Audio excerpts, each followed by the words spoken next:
ये जो कहते हैं ना भजन में मन नहीं लगता, पवित्रता चाहिए। अब ऐसे पशु की तरह शौच हो लिए, उठे चल दिए, ऐसे नहीं। पवित्रता, शौचाचार का निर्वाह कीजिए। मिट्टी जल आदि से बाह्य शरीर की पवित्रता और छल कपट के त्याग से भीतर की पवित्रता बढ़ती है। गुरु से कपट ये सर्वनाश का लक्षण है।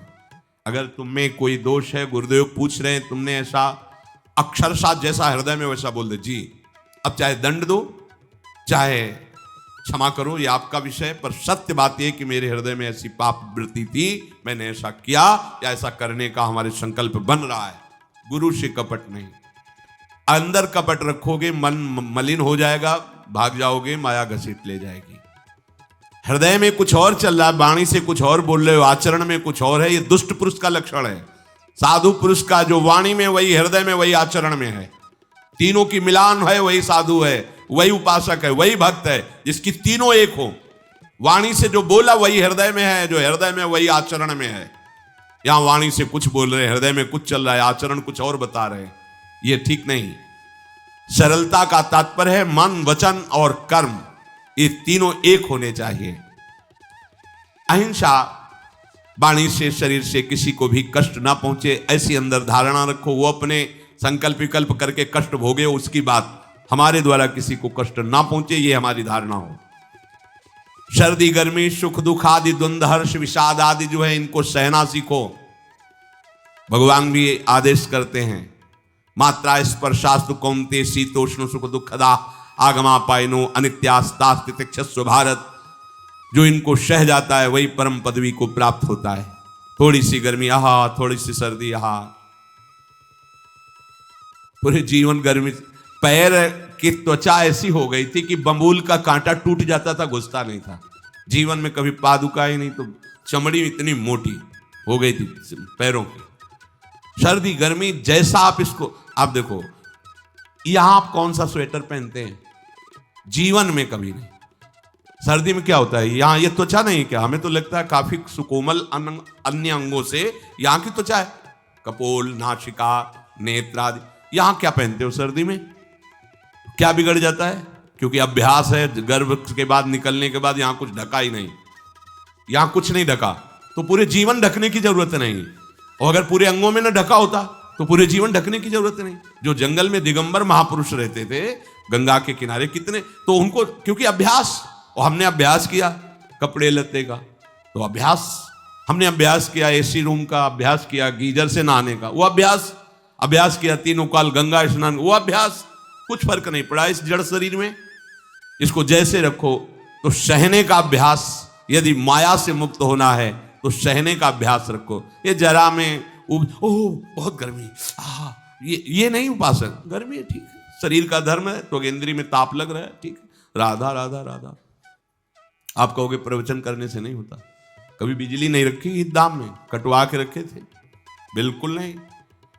जितनी देर होश रहा आंख का हाथ से पंखा कर लिया, नहीं तो बस राधा राधा राधा, जो मिला मांग के खाया, कुछ आसन पे लेट। प्रवचन ही केवल नहीं रहे, अब तो जैसे जोई जोई प्यारो करे सोई मुई भावे। नहीं, जानबूझ करके अपने शरीर को अधीन नहीं करना चाहिए। सुविधाओं की अधीनता, तुम भोगता नहीं, सुविधाएं तुम्हें भोग रही हैं। जितना तुम सुविधा भोगी बन जाओगे उतना तुम कमजोर हो जाओगे। सीधे प्रकृति का वार सहो, तुम महात्मा सुदृढ़ बलवान हो जाओगे। तुम्हारे आगे समर्थ शब्द लग जाएगा। जो प्रकृति के और विकारों के वेगों को सीधे सहता है उसे महात्मा कहते हैं। समहात्मा सुदुर्लभा यम ही न व्यथयन्ते पुरुषम पुरुषर्षभ सुख दुख समा। जिसका सुख दुख समान भाव, किसी भी वेग की व्यथा से हृदय व्याकुल नहीं होता, वो भगवान को प्राप्त करने का अधिकार प्राप्त कर लेता है। इसलिए सहनशीलता। सर्वत्रात्मनेश्वरान वीक्षाम कैवल्य मनिकेतताम विभक्त चीर वसनम संतोषम एन केनचित।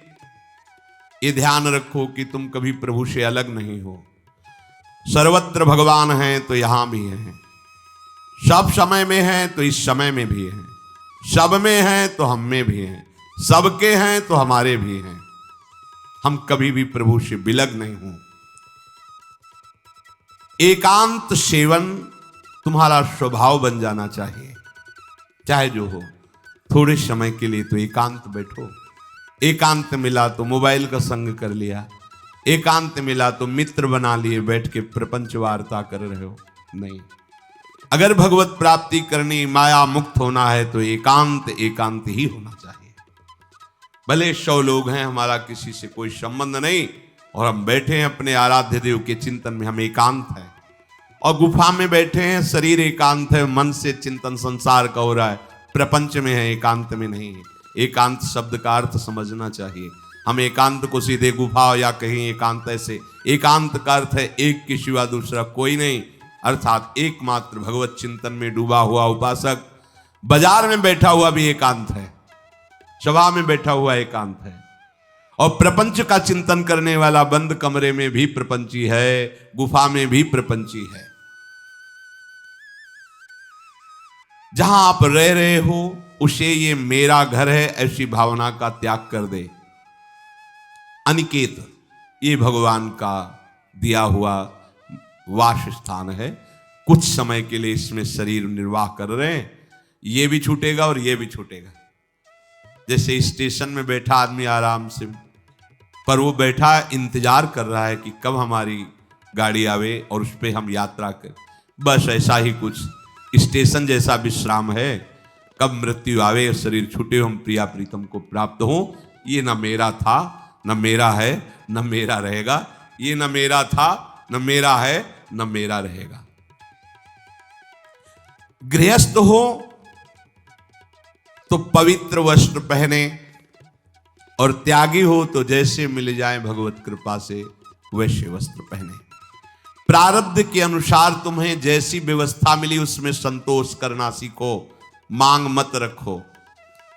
प्रभु की प्राप्ति के लिए खास बात ध्यान रखनी है, अपनी उपासना में दृढ़ श्रद्धा रखो और सर्वश्रेष्ठ भाव रखो, पर दूसरे किसी की भी निंदा ना करो। अगर किसी की भी निंदा करोगे तो फिर माया तुम्हें मुक्त होने नहीं देगी। मन को, वाणी को, शरीर को संयम में रखो, अर्थात भगवत भजन, भगवत वार्ता और मौन। मन का संकल्प विकल्प रहित होना, विषयों का चिंतन न करना, प्रभु के रूप का, नाम का, धाम का, लीलाओं का चिंतन करना। शरीर का शास्त्र संयम से वर्ताव करना। अब माया मुक्त होते चले जाओगे। इनमें किसी में भी त्रुटि ना हो, सावधानी रखो। अपनी इंद्रियों को सावधान रखो, किसी के दोष न देखने पावे। कोई गलत चेष्टा देखेंगे तो ये भी गलत करने के लिए तैयार हो जाएंगी। हे राजन, श्रवणम कीर्तनम ध्यानम हरेरद्भुत कर्मणः जन्म कर्म गुणानां च तदर्थे अखिल चेष्टिता। श्री भगवान के बड़े अवतार हुए हैं, बड़ी अद्भुत अद्भुत लीलाएं हैं। प्रभु का प्रकट होना, लीला करना, दिव्य गुणों का वर्णन। यदि आप इनको गाएंगे लीलाओं को और श्रवण करेंगे तो मोह की बात क्या, महामोह का भंजन हो जाएगा। बड़ी सामर्थ्य भगवान के चरित्रों की, महिमा बड़ी है। अगर इनको आप सुनेंगे, बार बार सुनेंगे, तो आपको और कोई साधन करने नहीं पड़ेंगे, अपने आप सब साधन प्रकाशित हो जाएंगे। जहां कहीं कभी भी किसी का उद्धार की बात आई है तो भगवत चरित्र सुनने से ही आई है। शरणागति श्रवण से ही प्रारंभ होती है, भक्ति भी श्रवण से ही प्रारंभ होती है, पूर्णता भी श्रवण से ही होती है। श्रवण सुजस सुनी आयऊं, और श्रवणम कीर्तनम स्मरणम। पहला श्रवण, खूब भगवत चर्चा सुनने का स्वभाव बना लेना चाहिए। पर देखा जाता है कि 20 वर्ष भगवत चर्चा सुनने पर रंग नहीं आता, क्योंकि ये तो बना लिया स्वभाव कि जहां भी कथा हो रही सुन रहे, और बाद में निकले तो बख्शते वो किसी को नहीं, सबकी निंदा करते हैं। बस किसी एक की प्रशंसा, एक की निंदा, तुम्हारा सारा का सारा सत्संग बेकार हो गया। अगर सत्संग को सुरक्षित रखना है तो ना किसी की स्तुति, ना किसी की निंदा, जो सुना है उसको अपने जीवन में मनन करते हुए उतारे। प्रभु की लीलाओं का श्रवण और प्रभु के नाम का कीर्तन और प्रभु के रूप का ध्यान, ये तीन बातें बहुत जल्दी भगवत प्रेम प्रकट कर देती हैं। ये तीन बातें बहुत जल्दी भगवत प्रेम प्रकट कर देती हैं। प्रभु के अवतार लीला चरित्रों का खूब गायन करे, खूब श्रवण करे। भगवान की अवतार लीलाएं भी हैं और प्रभु की प्रेममय निकुंज लीलाएं भी हैं। तो अगर आपका निकुंज लीला में प्रवेश नहीं है तो प्रथम सुने भागवत, भक्त मुख भगवद वाणी। भगवान के अवतारों का, भगवान की अवतार लीलाओं का श्रीमद् भागवत में खूब बढ़िया वर्णन है। पढ़ो, सुनो, क्या होगा इससे? मोह का नाश हो जाएगा। दूसरी बात, नाम कीर्तन, ये तो महान अमृत है। बिल्कुल विश्वास कर लो, नाम कीर्तन अमृत है। ताली बजा के, मंजीरा बजा के, ढोल बजा करके, नाच करके, जैसे बने, अकेले चार लोग जैसे बने, नाम संकीर्तनम यस्य सर्व पाप प्रणाशनम। देखो, भगवत चर्चा ने महामोह का नाश कर दिया और भगवान नाम कीर्तन ने सब पापों का नाश कर दिया। नाम संकीर्तनम यस्य सर्व पाप, सर्व, पीछे बीच में जो भी जमा संचित क्रिम सबको भस्म करने की सामर्थ्य नाम कीर्तन। ये जो राधा राधा आप बोलते हैं, बहुत अमृत है, बहुत अमृत। और प्रभु के रूप का ध्यान, ये तीन बातें बहुत जल्दी माया मुक्त कर देंगे, आपको भगवत प्राप्ति करा देंगे। प्रभु के रूप के ध्यान के लिए ही दिव्य श्यामा श्याम ने बिहारी जी का रूप धारण किया। ये किसी मूर्तिकार की रचना नहीं है। श्री राधा रमण जी सरकार, राधा वल्लभ लाल जी महाराज, श्री बांके बिहारी लाल जी महाराज, ये साक्षात प्रगट ठाकुर है। प्रिया प्रीतम हमारी दृष्टि में सामर्थ्य नहीं कि देख सके, वो तो हरिवंश नेत्रों से देखे जाते हैं। निकष कुंज ठाड़े भय भुजा परस्पर अंश, श्री राधा वल्लभ मुख कमल निरख नयन हरिवंश। हरिवंश नेत्र प्रकट हो जाएंगे, आश्रित जन हो, चिंता की बात नहीं। पर ये जो रूप प्रकट है, इसके ध्यान में तो तुम्हें कोई श्रम नहीं करना। बिहारी जी महाराज, राधा वल्लभ जी महाराज, राधा रमण जी महाराज, भर नेत्र देखो और अपने नेत्र के कैमरा से खींच लो फोटो। अब आप फिर इधर देखो, उधर वैसे ही खड़े नजर आ रहे, वैसे मुस्कुराते हुए दिखाई दे हर समय। और ये आदेश कर रहे हैं हरिवंश महाप्रभु, सब सोहित निष्काम मति, श्री वृंदावन विश्राम, श्री राधा वल्लभ लाल को हृदय ध्यान, मुख नाम। राधा वल्लभ लाल का ध्यान करो और राधा वल्लभ श्री हरिवंश बोलो तो तुम्हारी मति निष्काम हो जाएगी, तुम्हें अखंड वृंदावन वास मिल जाएगा। प्यारे जी तुम्हें प्यारे लगने लगेंगे। ये तीन बातें आपको निश्चित भगवत प्राप्ति करा देंगे। इष्टम दत्तम तपोजप्तम वृत्तम यच्चात्मनः प्रियम, दारान श्रुतान गृहान प्राणान यत् परस्मै निवेदनम। जो भी तुम्हारे द्वारा यज्ञ दान तप अथवा जप सदाचार, ये सब प्रभु को अर्पित कर दो, अविनाशी हो जाएगा। प्रभु को अर्पित कर दो जो भी तुम्हारे द्वारा होता है। हे प्रियालाल, आपकी प्रसन्नता के लिए। फिर दोबारा कह रहे हैं, स्त्री पुत्र घर जीवन और अपने प्राणों का मोह त्याग करके, प्राणों का मोह त्याग कर। यहां पूरा समाज वैसे ही सब बैठा है हृदय में। देखो, जिस मार्ग में चलना उसे समझो। अंदर से केवल प्रिया प्रीतम में ही हमारी अहमता ममता होनी चाहिए। प्रभु सच्चिदानंद श्री कृष्ण चंद्र जी को अपना प्राण प्रीतम मानने के लिए ये जितनी जगह आप अपनापन किए हैं समेटना पड़ेगा। सबकी ममता ताग बटोरी, मम पद मन ही बांध बरडोरी। लाडली लाल के लाडले तो कोई बिरले दिखाई देते हैं, प्रिया प्रीतम के जन तो कोई बिरले दिखाई देते हैं। नहीं धन बल, परिवार बल, बुद्धि बल, वही घसल करके चले जाते हैं। अरे यहां तप बल भी काम नहीं करता, और बल तो जाने दो। यहां हारे को हरे नाम, हार गए, गले पड़ गए। गले पड़ जाओ, बढ़िया, इसी जन्म में कल्याण हो जाएगा। गले पड़ जाने का मतलब, जैसे कोई गले पड़ रहा हो तो उसका मतलब समझते हो? मारो, पीटो, गाली दो, भगाओ, नहीं भागे, वो गले पड़ गए। बोले अब क्या करें, गले ही पड़ गए, आप क्या करें। ऐसे ही पूज्य श्री स्वामी राम सुखदास जी महाराज कहते, श्री कृष्ण के गले पड़ जाओ भैया, इसी जन्म में तुम्हारा कल्याण हो, भगवान के गले पड़ जाओ। गले आप तो जैसे भी अब आपके हैं, अब तो हम खूब हल्ला मचा कहेंगे कि राधा वल्लभ लाल के, तुम्हें अपनी इज्जत बचा लियो तो सुधार लो हमें, समझ गए, ये गले पड़ ला। हाँ कहावत, लंबा तिलक लगाएंगे और जय राधा वल्लभ लाल की बोलेंगे, और आपके लायक तो हम हैं नहीं।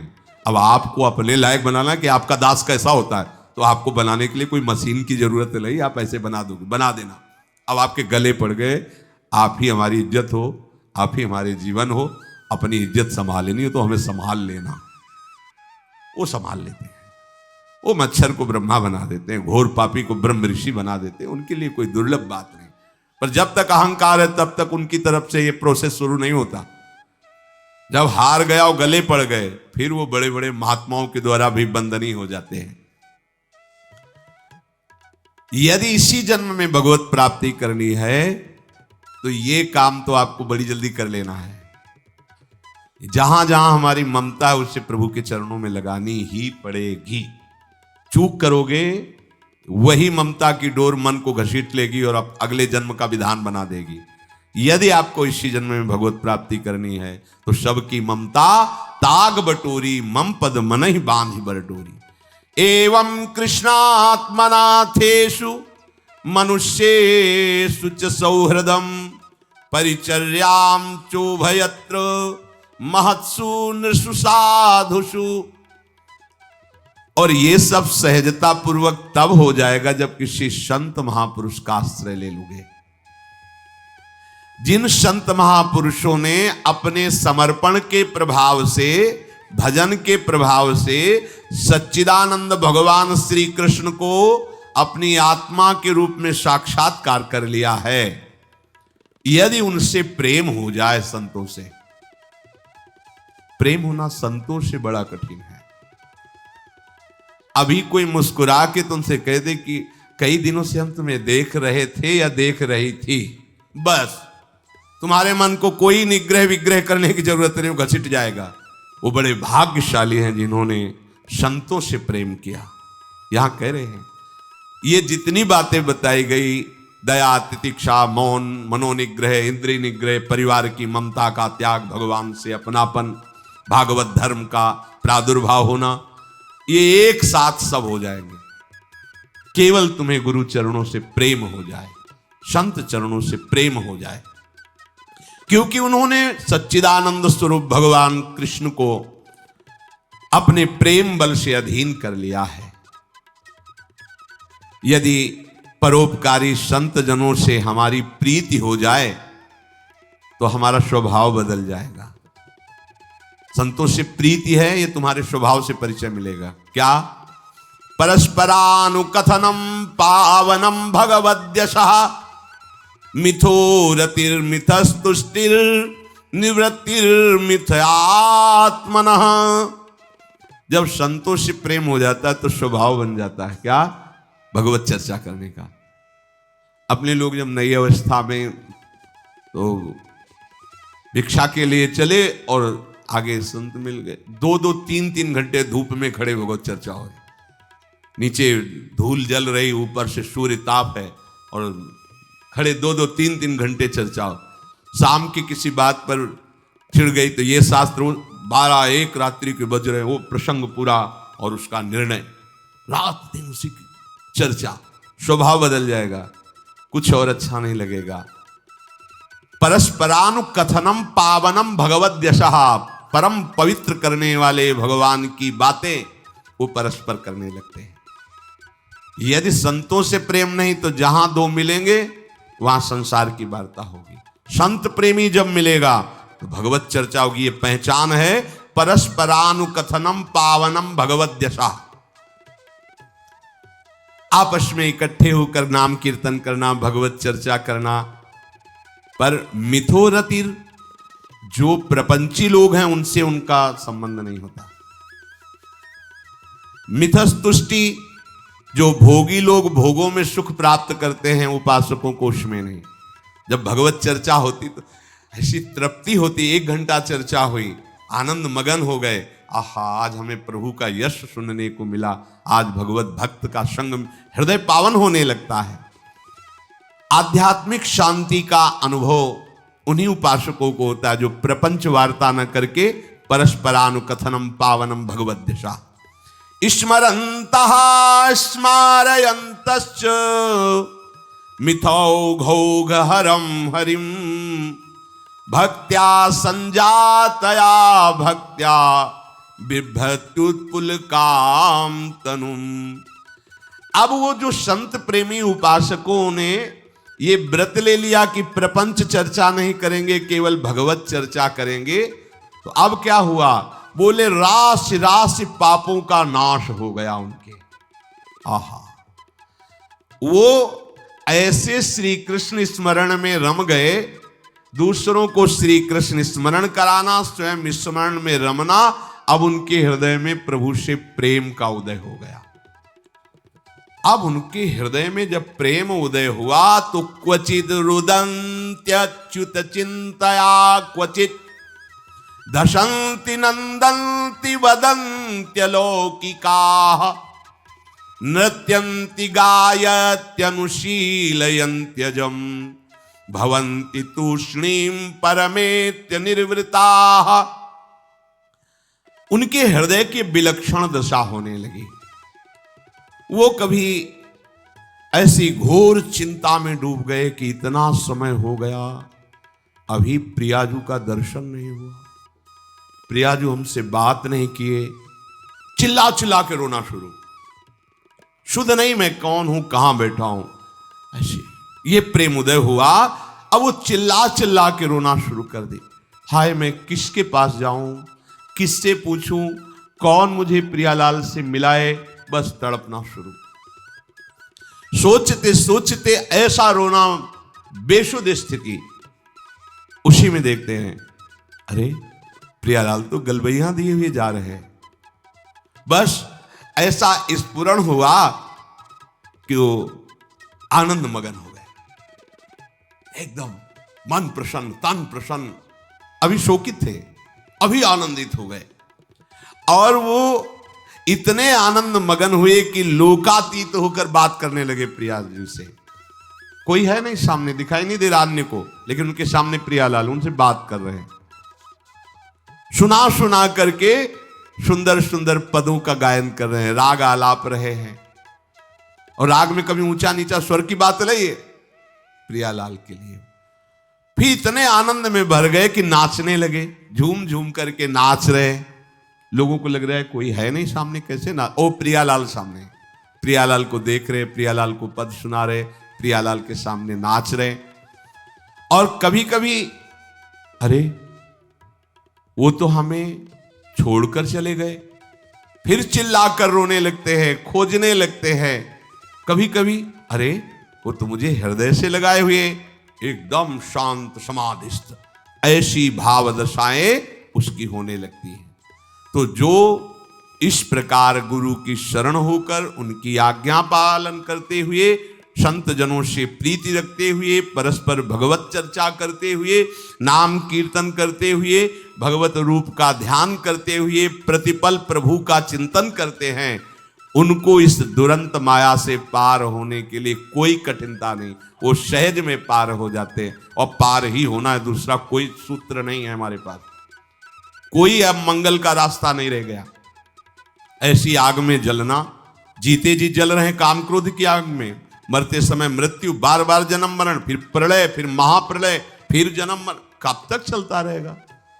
अब तो मनुष्य जन्म मिला है, वृंदावन मिल गया है, रसिकों का संग मिल गया, अब तो जीत जाओ बाजी। नहीं तो ध्रुवदास जी कहते हैं, बार बार तो बनत नहीं या संजोग अनूप, मानुष तन वृंदा विपिन रसिकन संग विरूप, अत्यंत उदार करुणा वरुणालय, स्वामिनी की चरणाश्रय, निरंतर नाम जप, चूको मत, लक्ष्य बना लो। इसी जन्म में हमें भगवत प्राप्ति करनी, ये दृढ़ निश्चय कर लो आप, कोई दूसरी बात नहीं।